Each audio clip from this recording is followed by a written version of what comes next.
인간은 호모사피엔스는 허구를 만들고 믿는 데서 그 특유의 힘이 나옵니다.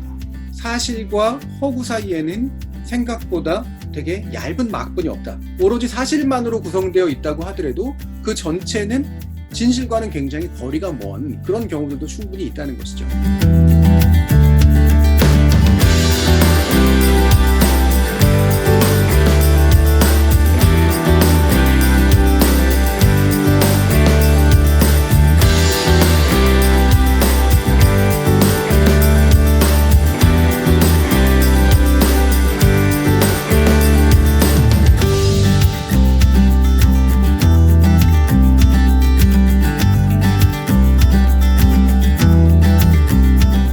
하지만 유튜브에는 너무나 많은 가짜뉴스가 돌고 있었고 너무나 자극적이고 재미있는 영상들이 많이 올라와서 자극적인 가짜뉴스를 퍼뜨리는 것보다 저희가 진실을 알리는 게 훨씬 더 어렵다는 한계점을 저희가 맞닥뜨릴 수 있었습니다.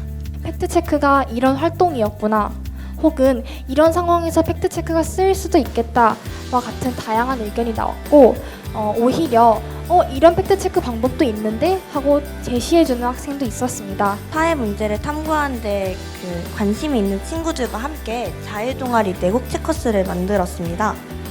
자유동아리 활동의 일환으로 체커존에 참가하게 되었습니다. 저만 보고 아 그렇네 하면은 그냥 저만 알고 끝나는 거잖아요.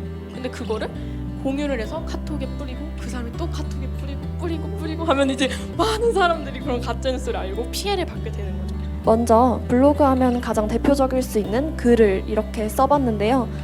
같은 주제라도 팩트체크하는 방법을 좀 다양하게 실험, 전문가 문답, 그리고 혹은 기사나 논문 찾아보는 등 다양하게 하여 똑같은 주제라도 여러 편으로 제작하였습니다. 10대들의 초점에 맞춰서 질문을 만들기 위해 노력을 했고요.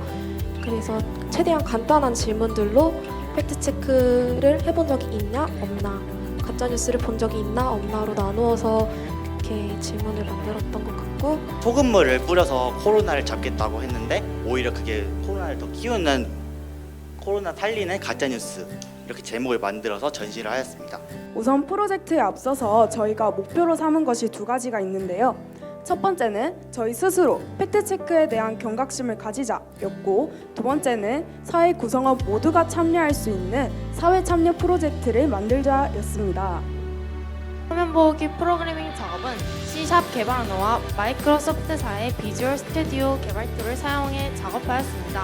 가짜뉴스는 만화로, 팩트체크는 카드뉴스로 하기로 하였습니다. 호산 웹툰 작가님의 멘토링을 받아 만화 그리는 작업을 차근차근 진행할 수 있었습니다.